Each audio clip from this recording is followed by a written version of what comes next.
Having covered basic variable types previously, let's now move on to some basic variable operations that we can perform. We'll be covering our assignment and arithmetic operations first, and then take a quick look at some conditional operators.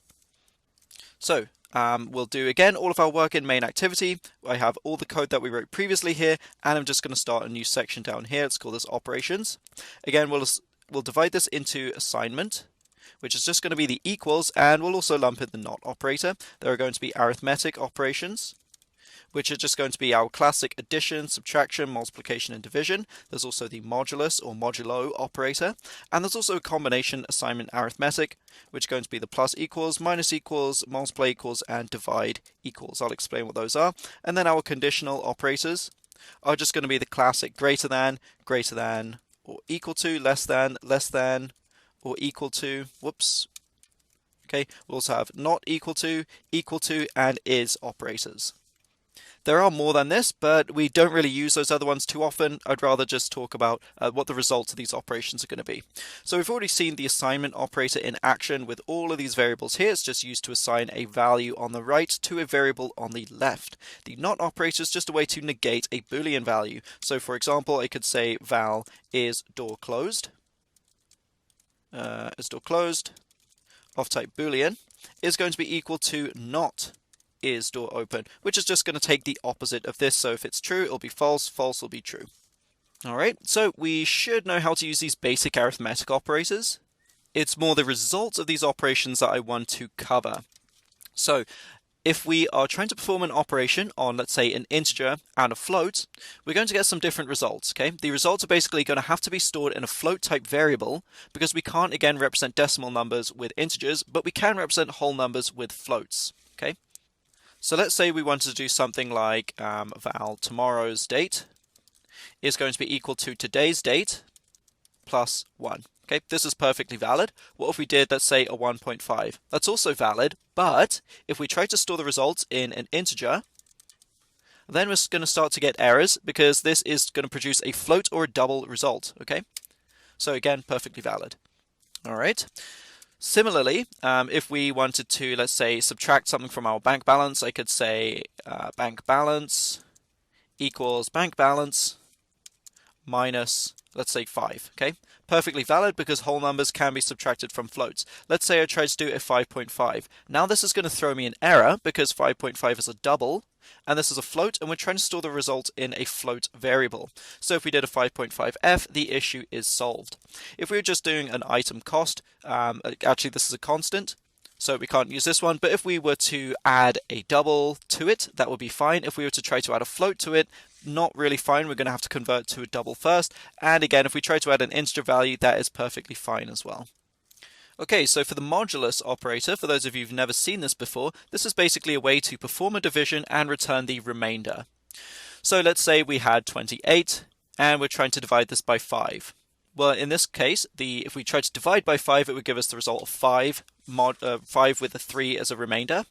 If we took the modulus of this, then it would just give us 3, because it discards the actual result of the division and just returns the remainder. Okay, so if I did, let's say, today's date, mod 5, again, this would just return me 3. Okay, it's always in an integer form.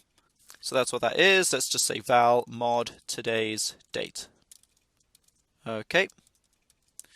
So what about the assignment and arithmetic operator combinations? Well, this is essentially just a way to perform both the assignment and this operation all in one go. For example, let's take a look at my bank balance.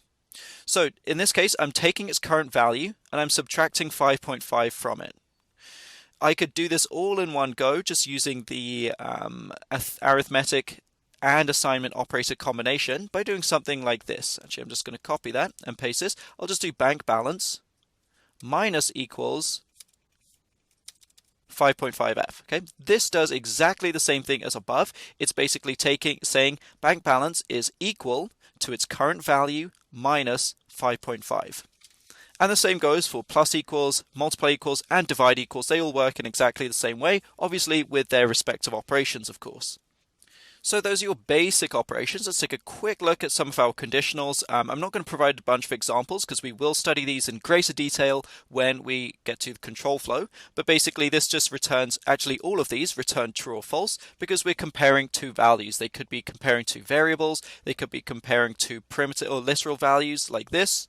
Okay, this is just testing to see if something is greater than the other, greater than or less than the other, less than or equal to the other, so on and so forth. This is not equal, so this is just saying if one side is not equal to the other in value. This is testing equality. Note the double equals is used for testing equality, single is for assignment. And the only weird one is our is operator. So this is just a way to test to see if a variable is of a certain type. For example, if I said something like first name is a string, this returns true because first name is an instance of a string, that's its type. Whereas if I said first name is an integer, this returns false. And in fact, it won't even let me do this because these are incompatible types here. Okay, so the result of all of these operations is always a true or false value, which we could then store in a variable. So val is name string, for example, it's going to be equal to this, first name is string, and then this is just a Boolean type variable. Okay. Now the last thing I want to point out is the fact that we can actually add strings together using the plus operator, and also we can compare strings using these operators as well. So if I wanted something like val full name, okay, of type string, it is going to be equal to my first name plus, and then maybe I want my last name here, space, and then my last name. Okay, this is just going to return the results of my full name. Similarly, I could use a plus equals operator. Now, I can also, like I said, compare strings this way. This will test to see if two strings are exactly the same or not exactly the same. But we can also test to see if a string is greater than the other. So this is based on alphabetical order. If one string is further down the alphabet than the other, then it is considered greater. For example, if I have this and I'm comparing these two strings. So if I said something like val is greater, greater of type Boolean, is going to be equal to first name greater than, I'll just have my last name here. Okay, so this is actually going to return true because n's are the same, but the I is further down the alphabet than the A, and so has a greater alphabetical value. Therefore, this returns the result of true. All right, so that is the basic operations that we can perform. I guess the very last thing that I should point out is the fact that we can actually convert between variables. We can do what is called a cast, so we could say something is something else by using this cast, but typically that only works with supertypes, subtypes. We're not really going to cover that in great detail right now. Rather, think about the conversion as the to and then whatever we want. For example, to string, to int, to float, to double, etc. Okay, and certain operations can be performed, certain can't. So for example, I can convert pretty much anything to a string. I could convert, let's say, mod today's date dot to string, and that's going to return me no problem that string. But I couldn't convert, for example, my first name into a number because that just doesn't really make sense. These are all letters and so can't be represented in numerical form. So what I would encourage you to do is just kind of play around with these a little bit. In fact, I'll just give you one quick example to finish up with. I'll just say val string today's date of type string is going to be equal to today's date dot to string. Okay, so this is one example of a conversion we can do. What I would like you to do is play around with these a little more, see which conversions in particular you can and can't do and what those results are going to be. As always, if you do want to run things, then use this log statement here, keeping in mind that you will have to convert everything that you want to print out to a string before you can do so. Otherwise, once you've given everything a test through, taken a look at all these operators and operations, maybe come up with your own examples, we'll move on to the very last topic in our variables section, which is going to be nullable variables.